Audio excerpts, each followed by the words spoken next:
아시시의 성 프란치스코는 1181년 이태리의 아시시에서 태어났습니다. 그의 아버지는 부유한 상인으로 비단 거래업자였으며 어머니는 프랑스 여성이었다고 합니다. 참고로 프란치스코라는 이름은 프랑스인이라는 뜻이라고 합니다. 프란치스코의 집은 아시시에서도 매우 부유한 편이었기 때문에 소년 프란치스코는 부족함 없이 자랐습니다. 그는 잘생기고 재치 있고 용감했으며 활발한 성격으로 좋은 옷을 입고 다니면서 돈을 아낌없이 썼습니다. 하지만 그는 거만하거나 교만한 청년은 아니었습니다. 그의 마음 한쪽에는 가난한 자들에 대한 동정심이 있었습니다. 하루는 그에게 헐벗은 거지가 와서 구걸을 했는데 프란치스코는 그를 거절하며 돌려보냈습니다. 하지만 양심의 소리를 듣고 자신의 잘못을 깨닫자 프란치스코는 곧 그를 따라가서 자신이 가지고 있던 모든 것을 다 주었다고 합니다. 이 일화에서도 알 수 있듯이 프란치스코는 회심하기 전부터 올바른 깨달음이 왔을 때에는 즉시 마음을 다해 행동에 옮기는 특별한 성품의 소유자였음을 알 수 있습니다. 청년으로 성장한 프란치스코는 친구들 사이에 인기가 많았습니다. 그도 그럴 것이 그는 활발한 성격에 용감하고 부유해서 파티도 잘하고 사교적이었기 때문입니다.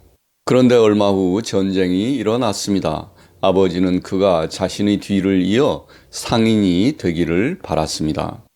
하지만 평소에 용감한 기사가 되기를 원했던 프란치스코는 전쟁에 참여하기 원했습니다.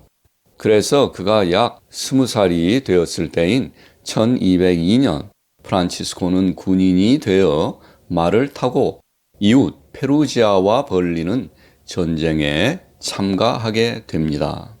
전쟁은 여러 날 계속되었습니다. 프란치스코는 열심히 싸웠지만 그의 편이 싸움에서 밀리기 시작했고 그는 결국 적들에게 포위되었습니다. 적들은 그를 죽이지 아니하고 포로로 잡아 감옥에 가두고 몸값을 요구했는데 그로 인해 프란치스코는 거의 1년을 감옥에 갇혀 있어야 했습니다. 그는 감옥 생활 중 고열에 시달리게 되었고 그 이후 환시를 자주 경험하게 됩니다. 그리고 마침내 프란치스코는 풀려나서 집으로 돌아오게 되었지만 환시는 계속되었고 그는 환시를 통하여 새로운 사람으로 변화되어 갔습니다. 1205년 프란치스코는 다시 군대에 입대하기 위해 말을 타고 길을 떠났습니다. 그러나 도중에 그는 이상한 환상을 보았고 다시 아시시로 돌아왔습니다. 돌아온 그는 이제 더 이상 옛날처럼 파티와 사치스러운 생활을 하지 아니하고 보통 사람들처럼 옷을 입고 사람이 없는 한적한 곳을 찾아 조용한 생활을 즐기며 가난하고 굶주리고 병든 사람들을 사랑하기 시작했습니다. 그리고 도시 곳곳을 찾아다니며 서로 사랑하라는 메시지를 전했습니다.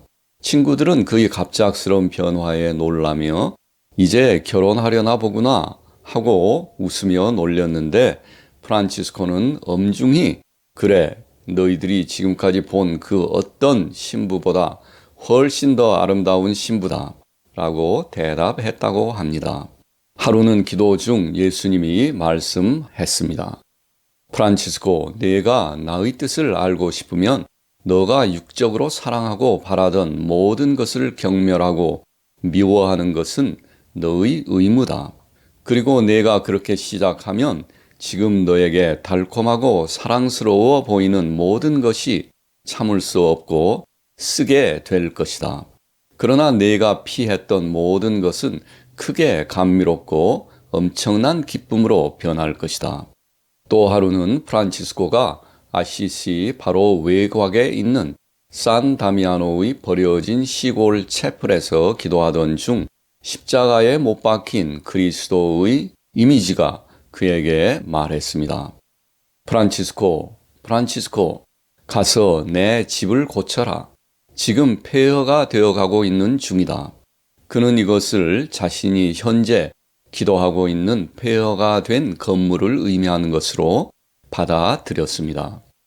그래서 그는 이 목적을 위해 자신의 옷과 아버지 상점의 비단과 아버지의 말을 팔아버렸습니다.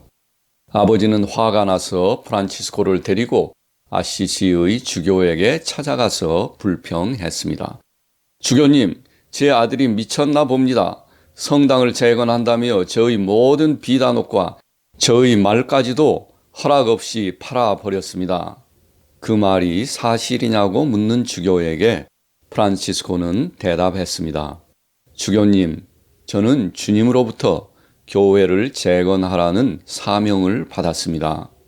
주교는 물었습니다. 그런데 왜 아버지의 재산을 그렇게 했지요? 프란치스코는 말했습니다. 누가 저희 아버지에게 부를 주었습니까? 하느님입니다. 그래서 저는 하느님을 위해 그렇게 했습니다. 아버지가 말했습니다. 보세요, 내가 미쳤다고 말했지 않았나요? 주교가 말했습니다. 젊은이가 말한 게 맞을지는 모르네. 하지만 아버지 돈은 다시 아버지에게 돌려드려. 주교님이 그렇게 말하시면 돌려드리겠습니다. 말도 옷도 모두 다 아버지에게 돌려드리겠습니다. 이 사건을 계기로 프란치스코는 아버지로부터 버림을 받았고 집에서 나와 아시시의 언덕에서 몇 달 동안 구걸을 하며 지냈습니다. 그는 얼마 동안 인근 수도원에서 접시 닦기와 부엌 일을 하며 지냈습니다. 하지만 그는 성 다미아노 체프를 복원하는 것을 포기하지 않았는데요. 프란치스코는 체프를 복원할 수 있도록 돌을 하나씩 기부해 달라고 구걸하며 도시 전체를 돌아다녔습니다. 그리고 그의 뜻에 동조하는 사람들이 늘어남에 따라 프란치스코는 아시시 주변 시골에 있는 여러 개의 체프를 복원할 수 있었습니다.